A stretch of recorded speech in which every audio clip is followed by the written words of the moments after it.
All right, let's go over chapter 17. We're going to start talking about communication and documentation. The topics we're going to discuss in this chapter: the communication system and the radio communication. We're going to talk about the verbal report, interpersonal communication, your PCR or your pre-hospital care report, and then we'll talk about special documentation issues. Communication systems and radio communications. In the EMS world, we mainly communicate via radio. And these systems will have a base station, which is a bigger radio system, usually like at a dispatch center. They use base stations. Then we talk about mobile radios. These are the smaller radios that are inside our ambulances. They look kind of like a CB. They'll have multiple program channels where we can flip through and talk to different people, like talk to fire, talk to PD, talk to helicopters via like iFern or iReach.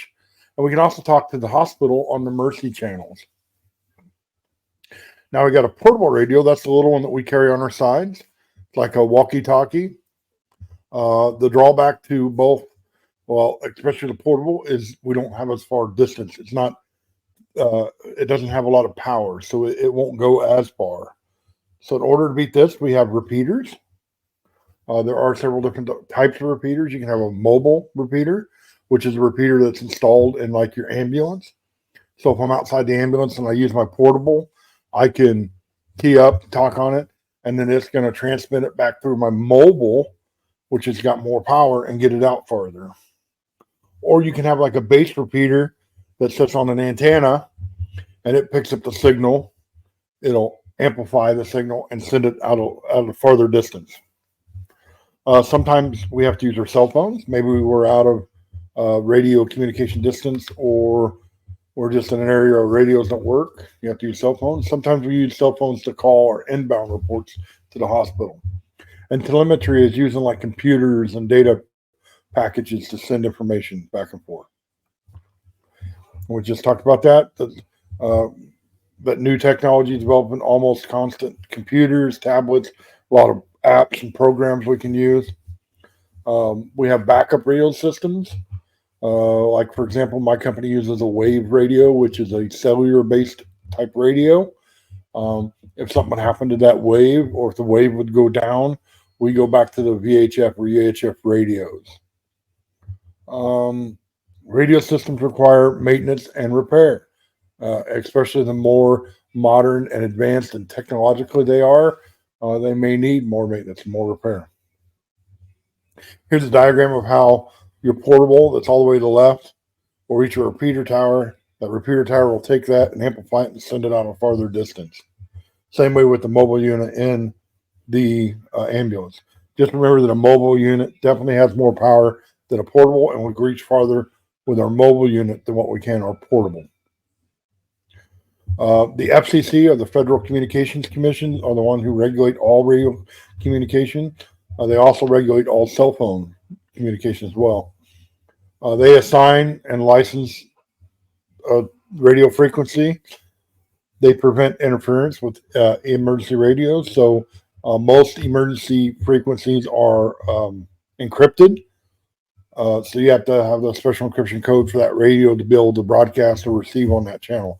So we don't have just a Joe Blow sitting home using our channel. And they also prohibit profanity or offensive language across the radio airwaves. All right, so when we're using a radio system, we're going to use these principles. We're going to make sure that the radio is turned on and the volume is adjusted properly. We're going to try to reduce our background noise, like if we're in a truck, maybe roll the window up, maybe not be parked next to a loud construction site, and so on. We're going to listen to the frequency and make sure it's clear before we're talking. If somebody else is already on that channel using that channel, we're not going to talk over them. We're going to press the button on the mic or the press to talk button on the radio. You'll wait a second, and then you'll start speaking. You want to keep this microphone about 2 to 3 inches away from your lips or your mouth.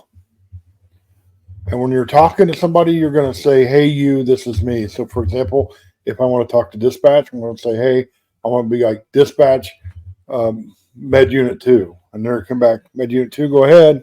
and then we're going to continue with our transmission. You're going to speak slowly and clearly. We're going to keep these transmissions brief. We don't want to be on the radio for 10 minutes talking to people. It's a brief conversation, like dispatch, Med 2. Go ahead, Med 2. Show us en route to the hospital, right? Nice, short, brief. And we're going to use plain English, and we're going to avoid codes because not everybody understands codes. I know a lot of the police force or police departments still use 10 codes, and we use a few of them, but it's okay if you don't too, and use plain English.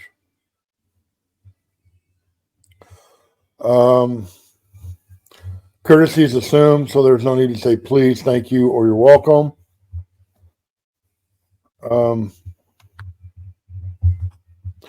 When transmitting a number that might be unclear, like 15 may sound like 16 or 50, give the number, repeat it in individual digits, like 15, 1, 5.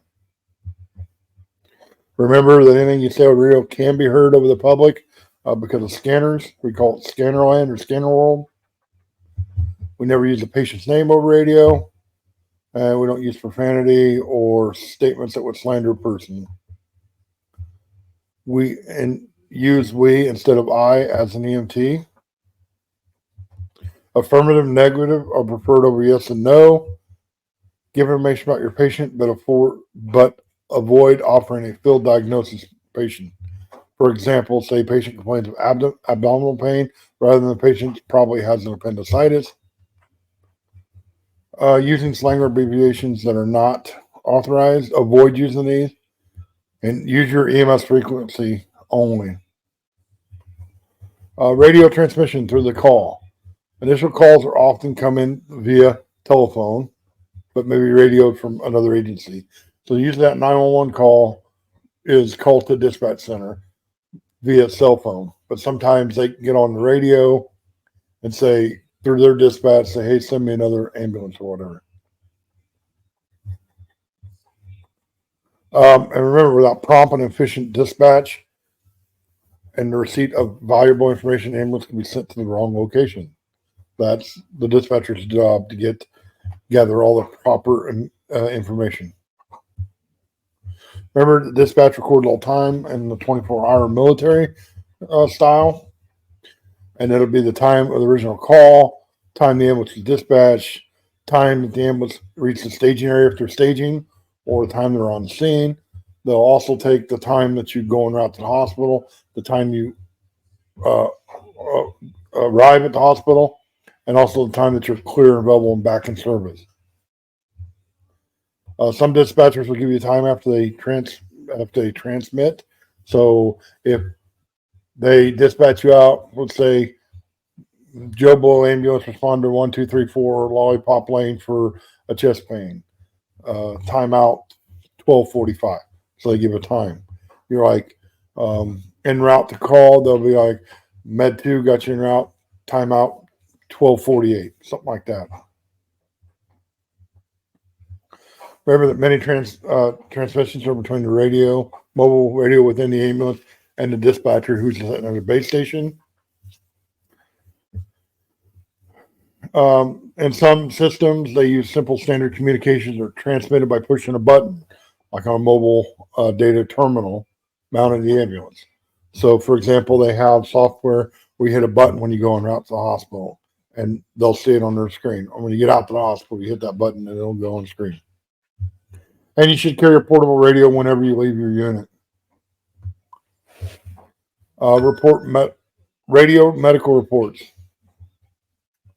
We give what we call an inbound report, and what this does is prepare the hospital for your arrival.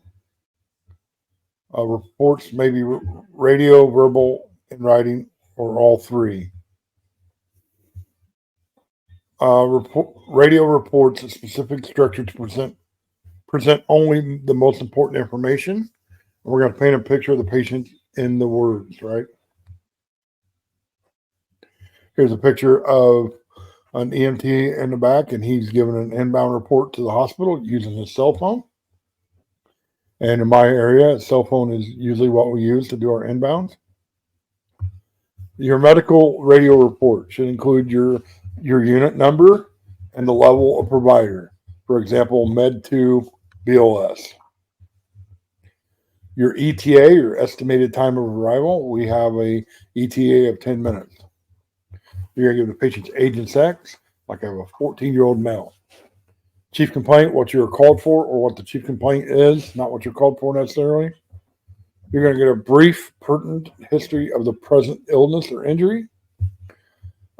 Major past illnesses, we don't need a complete, documented or reported history that's going to take 5 minutes to give, just the major stuff like patient had a heart attack or patient had a stroke 2 years ago.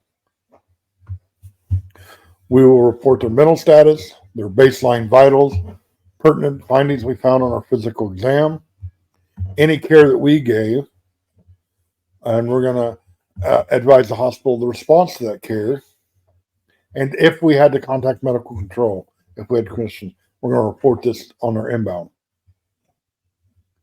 Now, talking about medical control, if we need to talk to them, medical direction, that's our medical control. We're going to give information clearly and accurately.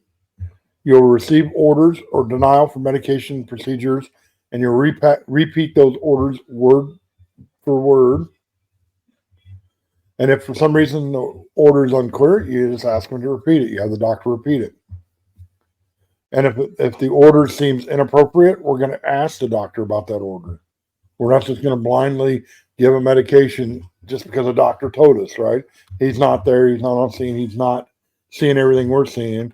And it may be a drug that we don't carry, or maybe a drug that's outside your scope of practice, because not all physicians will actually know your scope or your protocols. Verbal report.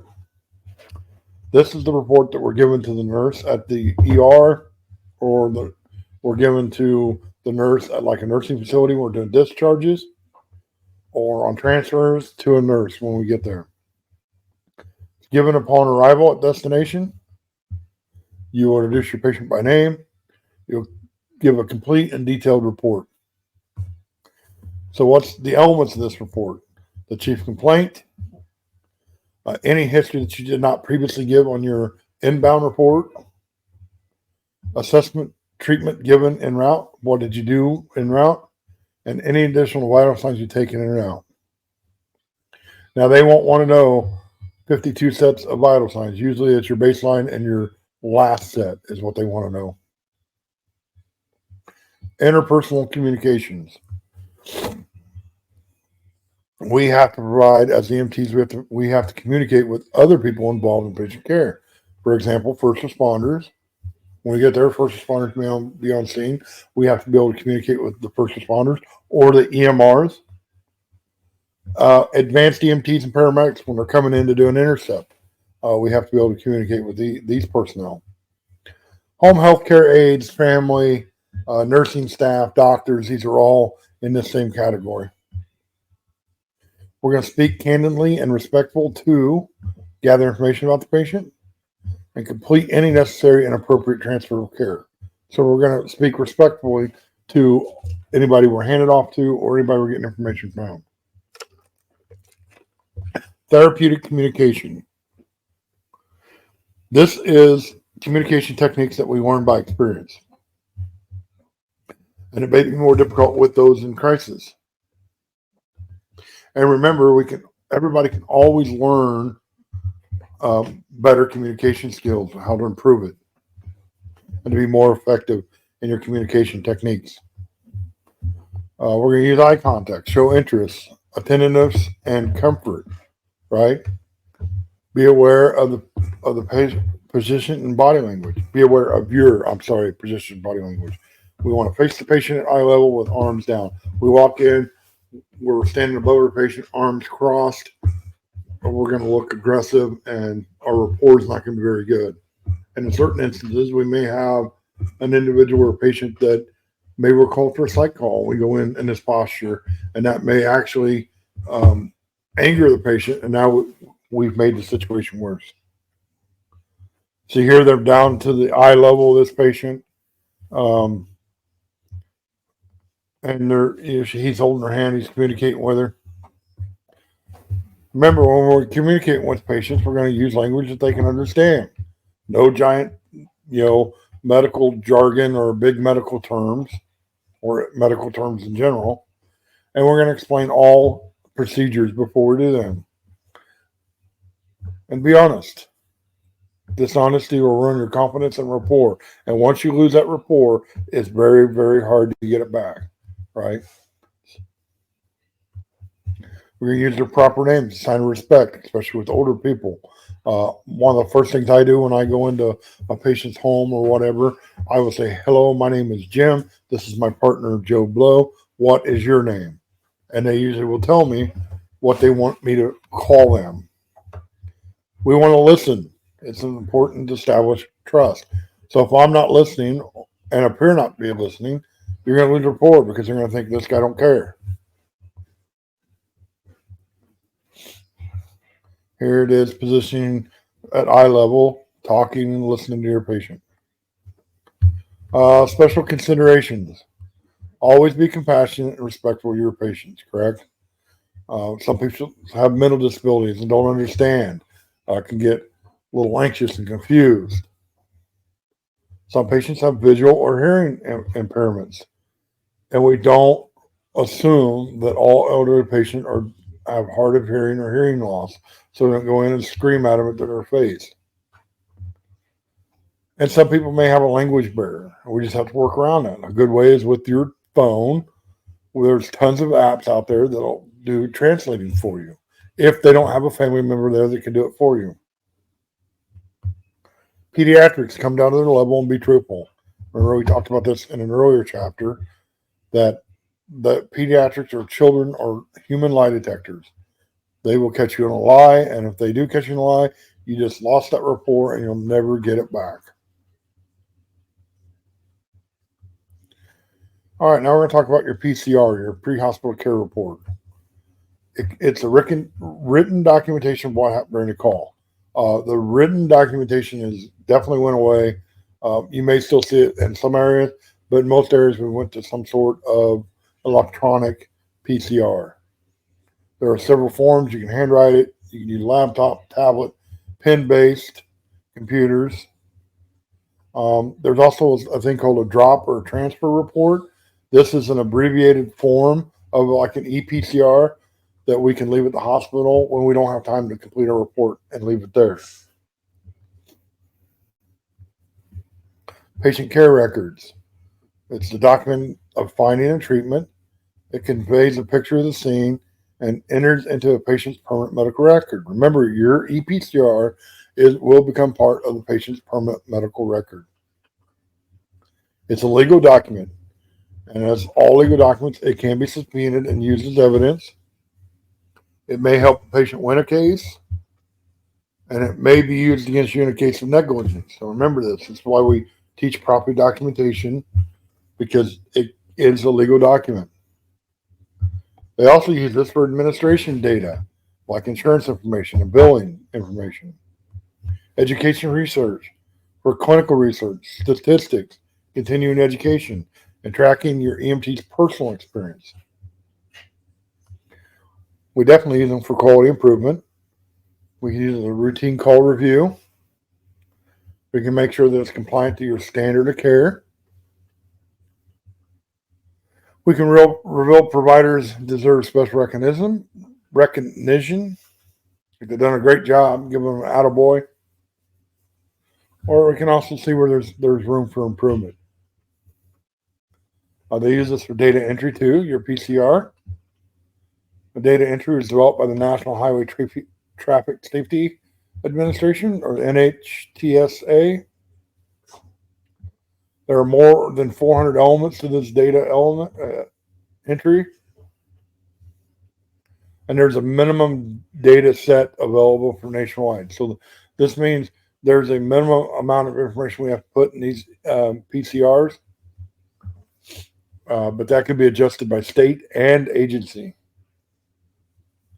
Run data. We're going to have the agency's name, the time, the call number, unit personnel, and levels, and basic information mandated by service. We're going to use the times given by dispatch. We're not going to make up our times. That way your report matches their report when it comes to the times. Patient information we're going to put in the PCR. We're going to name, address, their phone number. We'll do sex, age, and date of birth. Sometimes we'll put social security numbers, but not always. We'll document their weight, their race or ethnicity, billing and insurance information. We'll also document information gathered during the call, like the general impression. There's a narrative summary of the call. This is our words that we write, the narrative.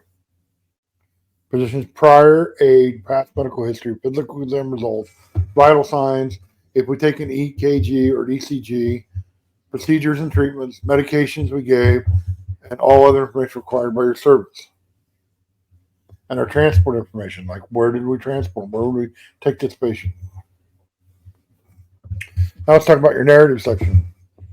Objective information is stuff that you observed, that can be measured, that can be verified, right? This is objective. Subjective are subject to interpretation or opinion. We're going to document the chief complaint, the primary complaint as stated by the patient. Most time this is best recorded as a direct quote. We put in quotation marks. My chest hurts.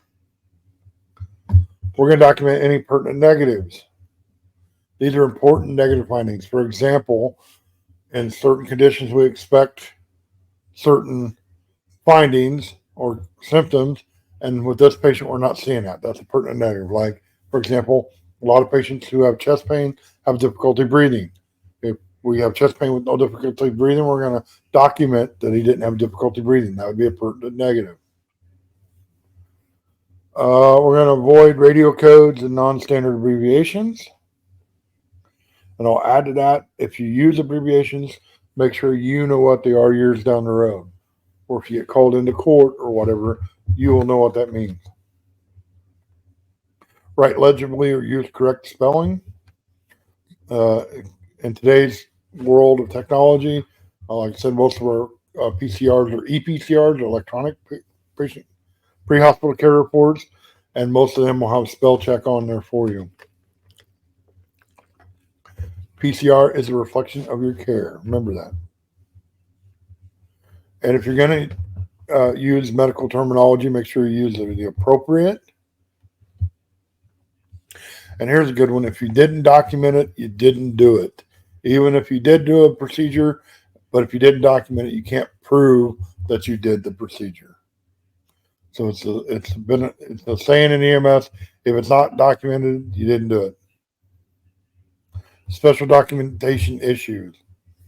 Confidentiality. This is our HIPAA, the Health Insurance Portability and Accountability Act. It's for accountability and security. HIPAA is big in our world, and you should definitely understand it. The right for a patient or patient refusal is a high liability. We talked about this earlier, that a lot of lawsuits come out of refusals. And we're going to document all the details in our refusal of care form. A lot of our EPCRs are built in now that our regular EPCR has the refusal built into it. We just have to turn certain things off or modify it a little bit or whatever, but the EPCR will be our refusal. Falsification, that's when you try to cover up an error.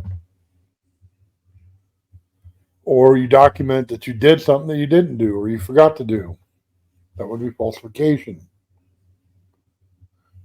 If we have an error, correction of error, mistakes in documentation, we can do additions or addendums. We can add information later on by doing an addendum. Like I said, on the if you're documenting and you misspell it or don't want to use it, you can always just go, backspace and delete it out. But back in the old days when we were writing, if we made an error, we just made one line through the word and then we initialed above it.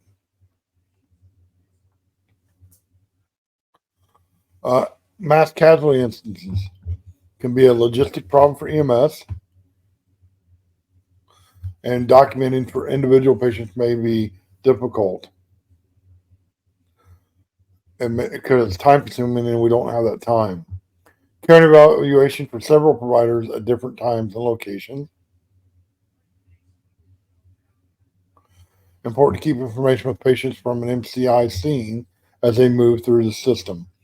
So most places will have like a mass casualty incident form, and you just use that form, and basically you're just getting very basic information of multiple patients.